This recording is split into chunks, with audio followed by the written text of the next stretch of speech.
décide de rejoindre son pays.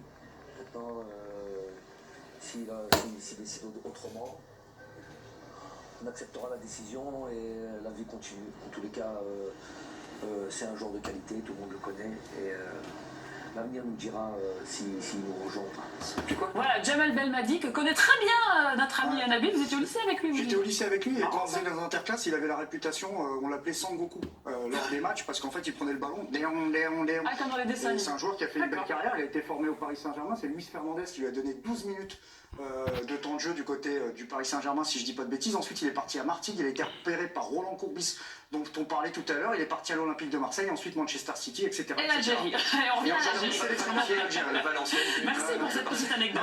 Alors selon vous, on en revient à la question, quelle sélection doit choisir le jeune Oussem Aouar? Oui, c'est compliqué, mais vous allez m'expliquer ce qui est le mieux pour lui. Attendez. Vous me dites une réponse et ensuite on développe, vous connaissez le principe? Moi l'Espagne. D'accord, super. Je sais pas ce qui va nous sortir. La France. Grégory. Les Bleus, tous les jours. Les Bleus, tous les jours. Karine. C'est un choix tellement personnel. Pas d'avis.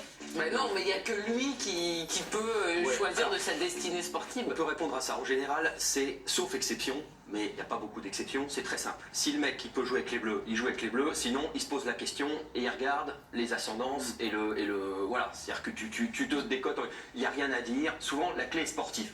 Après, il y a peut-être quelque chose au fond du mec qui lui dit que, mais souvent la clé est sportive. Et sportivement, les Bleus, je pense qu'il n'est pas interdit de croire qu'il sera un jour éligible à l'équipe de France de foot. Mais c'est à la France pour le coup aussi d'envoyer le signaux. Lui, ça fait quelque part son jeu, quelque part, puisqu'il est courtisé, c'est toujours plus agréable de donner envie que de faire pitié, excusez-moi cette expression. Après, le sélectionneur algérien, il est dans son rôle. Je pense qu'il se fait pas beaucoup d'illusions, mais il est dans son rôle. La politique de la sélection algérienne, ça a toujours été de convaincre les meilleurs binationaux. Exemple. Karim Benzema, il y a une dizaine d'années, s'était retrouvé un peu dans la même situation. Jean-Michel Cavalli, le Corse, qui était à ce moment-là le sélectionneur d'Algérie, s'est déplacé dans un hôtel à Lyon. Il l'a vu, lui et son entourage. Benzema a écouté, a refusé poliment, tout en faisant preuve de respect pour cette sollicitation. Mais aujourd'hui, Oussem Aouar, comme l'a dit Karine à juste titre, de toute façon, c'est un choix intime, c'est une conviction que tout un chacun a. Donc, soit il va répondre favorablement à l'Algérie, et ça sera son choix, et il n'y aura pas à commenter davantage, soit sa carrière professionnelle, et puis sa formation, son espace vécu, et il est aussi français, soit il va continuer son parcours d'excellence, et à un moment, il va être appelé en équipe de France, et ça sera le plus normal du monde. Après, il y a toujours un aspect business là-dedans, au-delà de l'Aouar. C'est-à-dire qu'il faut se dire aussi certaines vérités. Quand tu choisis de jouer avec l'équipe de France aujourd'hui, qui est championne du monde, quand tu choisis de jouer avec l'Italie, quand tu choisis de jouer avec l'Allemagne, tu as plus de chances de faire une grosse carrière dans des gros clubs parce que être international, ça te donne un label. Tout à l'heure, on parlait Après, t'as quand même le fait que la CAN soit devenue une compétition qui... Oui, mais il va pas pour la CAN s'il y va. Oui, mais c'est une visibilité quand même, la CAN. J'arrête pas 3 mois. Voilà, le problème, c'est que quand tu jouais la CAN, et donc potentiellement si t'es algérien et que tu jouais la CAN, tu amputais ton club d'une partie de la saison tous les 2 ans et ça posait un problème. Après, je suis d'accord qu'avoir la nationalité brésilienne, ça sera toujours mieux que la nationalité algérienne sur la grille. Et pour son contrat. Et en plus, on a eu le cas à Lyon, on a eu le cas Fekir. C'est-à-dire que Fekir vaut beaucoup plus cher à la revente s'il est international tricolore que s'il est international algérien. Donc il y a eu quand même sur le cas Fekir, il y a eu une intervention d'Olas, il y a eu une intervention de son agent, il y a eu une intervention de Noël Le Graët, il y a eu une intervention de... Enfin je veux dire, ils s'y sont tous mis et c'est dur de résister à ses forces. Enfin je veux dire, c'est à un moment donné quand le business se met en... Voilà. Après, il y a un exemple tout à l'heure qu'on a cité, et à mon avis, parce que je le connais bien, je l'ai déjà interviewé, Belhanda. Belhanda, quand il gagne le titre avec Montpellier, il y a 2 joueurs pour moi vraiment plus à ce moment-là, même si toute l'équipe fait un travail formidable, c'est Olivier Giroud qui va à Arsenal et Younes Belhanda. Où est-ce que va Belhanda à ce moment-là? Au Zénith. Au Dynamo Kiev. Au Dynamo Kiev. Sauf qu'il était devenu international marocain. Donc ce qui se passe, c'est que parfois, il faut attendre de faire un transfert, ce que font certains, et ensuite, tu te détermines. Mais je pense que si en mars, il est appelé par Didier Deschamps, il ne va pas attendre de faire un transfert. On a bien compris. Vous avez vu Mais Belhanda, c'est l'exemple type. Je suis persuadé que s'il devient international français, je suis persuadé que sa carrière n'est pas la même. Mais ça risque d'aller très vite là. Il pourrait demain si Oussem Aouar était appelé en équipe de France. La règle c'est quoi? C'est un match en équipe de France, un match officiel. Ouais, c'est un match officiel. Ça compte pour je l'ai sorti du beurre, j'allais dire pour le coup, mais on a déjà vu des exemples. Chadli qu'on a vu qui est du côté de Monaco par exemple aujourd'hui, qui est international belge qu'on a vu à la Coupe du Monde. Il joue son premier match non pas avec la Belgique, mais il le joue avec le Maroc d'Eric Guéretz en Irlande du Nord. À ce moment-là, on pense qu'il va faire sa carrière avec le Maroc, mais comme c'était un match amical, finalement, il est revenu au sein des Diables Rouges. Donc bien, il était international français, mais il avait joué que des matchs amicaux. Il est champion du monde des moins de 20 ans avec toute la clique, Umtiti, Pogba et tout. Et finalement, il a décidé de rejoindre le pays dont ses parents sont originaires. Le prochain verrou, c'est les éliminatoires pour le prochain Euro qui se dérouleront à la fin du printemps prochain. En termes d'exemple, je voulais juste vous montrer, vous l'avez peut-être vu rapidement, on vous a listé tous les joueurs qui sont passés par les équipes de jeunes France avant ensuite de choisir d'autres pays. On a plein d'exemples, on a vraiment limité parce que il y a Amin Harit, il y a Koulibaly, il y a Sofiane Feghouli, il y a Aubameyang.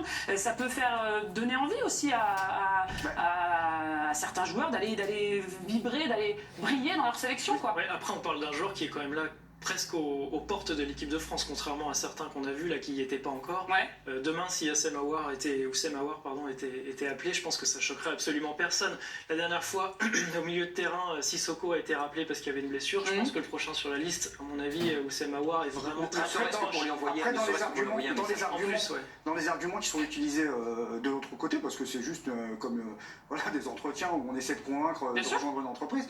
On peut dire aux gamins, oui, mais tu sais, ils peuvent lui prendre 3-4 exemples de joueurs qui ont flambé, qui ont été en équipe de France, qui ont fait une ou deux sélections. Et qu'on a vu ensuite. Je sais pas, je peux vous donner des exemples. Ali Sissoko, Bafé Gomis par exemple n'est pas resté très longtemps. Et puis de l'autre côté, on peut lui garantir une alternative crédible, on peut lui garantir d'être la star des Fenech, quoi. Voilà, d'être un joueur plus. Et attention, l'Algérie, le Gabon par exemple, c'est des exemples que je connais bien, ils ont des sponsors qui sont quand même puissants parce que le football là-bas c'est tout, et il peut y avoir aussi des incitations financières comme ici avec des sponsors. Alors jamais au niveau évidemment d'un pays qui est champion du monde, mais ça peut être des alternatives crédibles. Parce que là, du jour au lendemain, t'es quand même coéquipier avec Pogba, Mbappé, Griezmann, Varane et... Oui, enfin c'est toujours. T'as un problème avec Mahrez? Non mais c'est...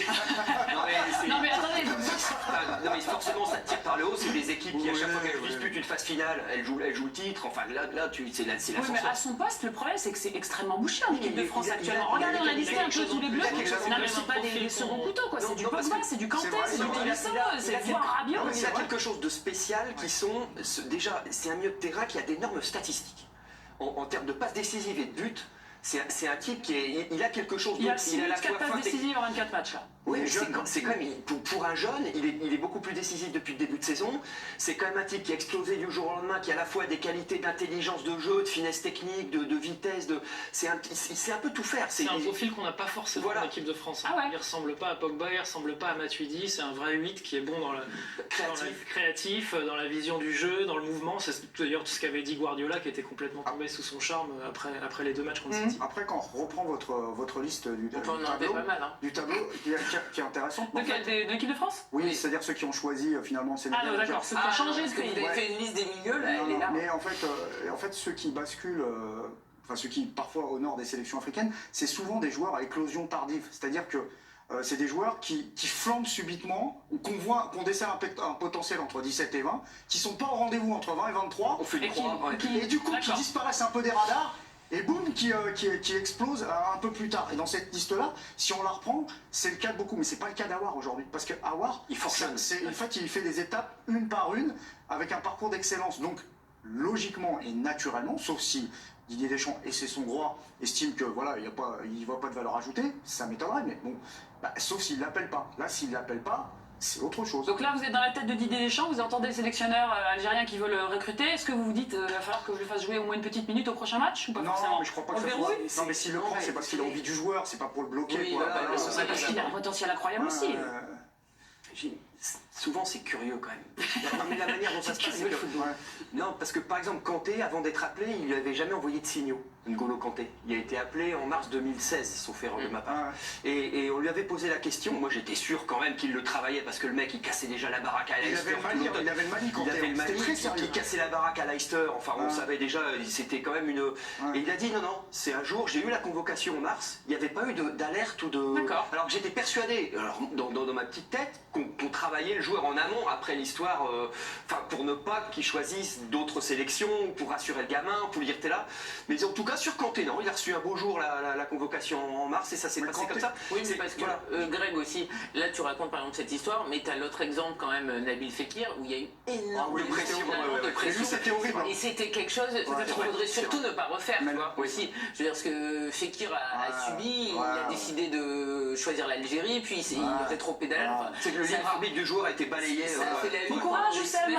Oussem, je pense pas que ça va se passer. C'est ça, Mais t'as raison parce que faut pas que ça se passe comme ça. T'as raison parce que des fois ça dépasse carrément le joueur et on est dans des questions d'hystérisation des identités, ça devient nauséabond et malsain. C'est juste un joueur de foot. Ouais, et ça reste un très jeune joueur qui doit décider en son âme et conscience et ça ne regarde que lui. Et on vous tiendra évidemment au courant du choix effectué. Juste avant la pub, je vais nous parler d'un entretien que vous pourrez voir très